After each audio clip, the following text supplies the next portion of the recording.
Your mind tells you that you've lost your confidence. You're drifting and you don't believe in anyone. To lose what little you have left to be proud of. Afraid you can't do this again.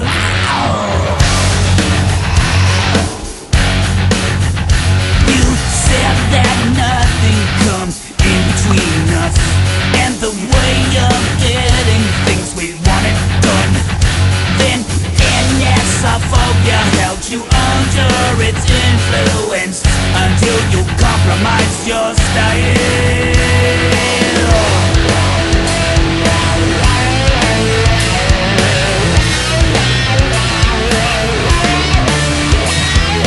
Everything about you has been one big charade. What will you do now that the world's running dry? Back for a Transformer review again. Well, that's 3 in a row, that's not too bad. So let's crack You're on. and as we warning. Shut up. Hey, that's my name, you asshole. My name is Starscream, not yours. Right. You missed me, asshole. Right. Now that's over and done with. Let's get back to the review, shall we? Right. Tigerhawk.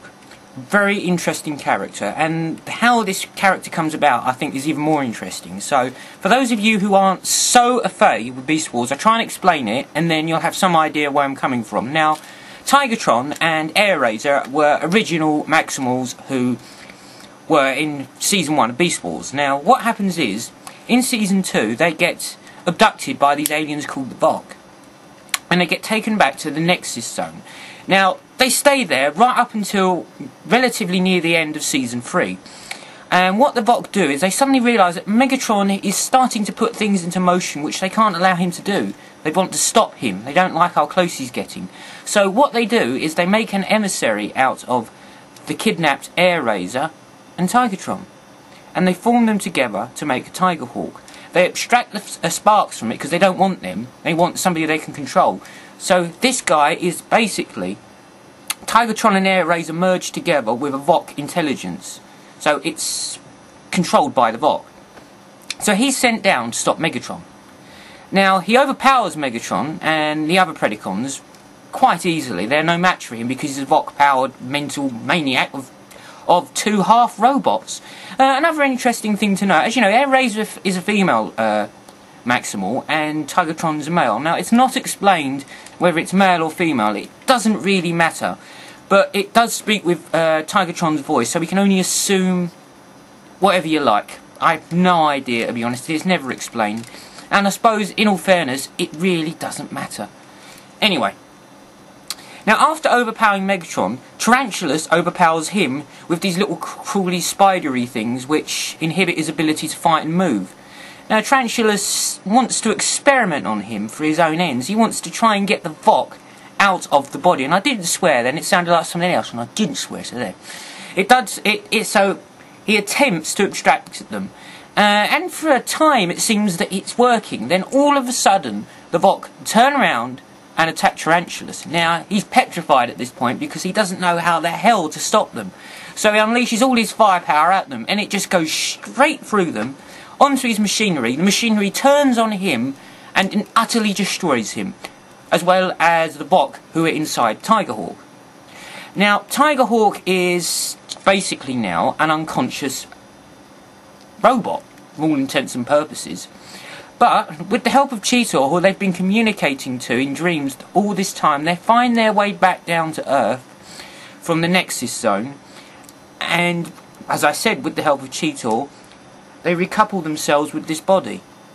And he awakens, or she, he, whatever, awakens to find whatever itself inside a new body, but the combined spark of both of them. So I dare say that's probably quite perplexing for the particular individual going on here. But that's basically, I hate saying the word basically, I'm sorry, I'll stop saying that. This is primarily what we end up with, Tigerhawk, which is combining of both the bodies and both the sparks merged. Now he has a pretty quick run, and unfortunately he meets his end. Optimus Prime needs time to mobilise. This is the very last episode now, because they know Megatron has got hold of the Decepticons' flagship, the Nemesis. Now he says, I'll do my best to stop them. And Prime says, you're no match for it. And he says, I know, but I've got to give it a try. And he is exceptionally powerful. He still has all the power that he did when the Rock possessed his body. So he takes on the Nemesis. And for a time, it's looking pretty good. He's putting up a good fight. But Megatron unleashes the full power of the Decepticon flagship. And eventually, not even he can stop the full force of this ship. And it utterly disintegrates him. There's nothing left of him from what I can tell in the episode. And it's quite a horrible end to a really good character. It's kind of a shame. I really like the voice acting work that was done. I'm afraid I can't remember the name of the voice actor. But he originally done Tigertron, as I said, and they got him to do Tigerhawk as well. Very well rounded out character. It has 3 modes and a 4th mode. Now obviously robot mode, and the other mode I showed you was Hawk mode and Panther mode, I suppose. Or Tiger mode. Tiger mode would be better than Panther, because he's not called Panthertron, is he? Yeah, there we go. And it has a mode where it resembles some sort of a gun thing, where the other Maximals can ride him like a little tank. Now, I tried for ages to get that mode worked out, and I can't do it. There's obviously somebody out there going, yeah, you do that, and you put that up there, and oh, look, Bob's your uncle. I'm afraid I couldn't get it, so I tried ages, and I'm sorry, so you're out of luck. So if you want to do it, you've got one, try it yourself.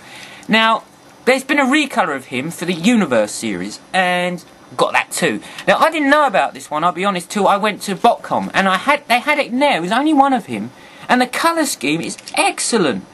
I think this thing's, oh, pardon my French, bloody marvellous. It's one of the best recolours of a toy I've ever seen. I love the toy. I must admit, it's a sod to transform. It took ages to learn this one, and while I was trying to get this ready to do it, I was trying to change it before the camera on it, and I only just done it. It takes that long. It is a bit of a sod, but the actual toy, it's worth it, I can promise you that. And if you can ever get hold of this one, the Universe one, which has just shot the weapons all over the... It's meant to do that, don't worry. Yeah, it's meant to sound like that, honestly. I don't believe myself. Right, so yeah, excellent recolour of an excellent toy and a really good character, which is very interesting in the whereabouts of how it come about. I mean, this has got to be a first of Transformers for that kind of melding of 2 sparks like that. I think that's brilliant. Anyway, I would transform this on camera, but I'm afraid because I've just explained to you, he's too flipping difficult.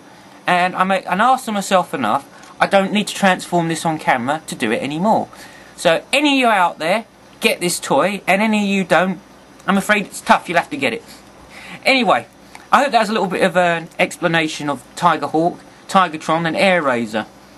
Well, it's not really an explanation of them two, but hey, this is what happens at the end. Alright, that's me, that's Starscream, signing off, keeping my reviews under 10 minutes. Take care, see you all out there. And do this again.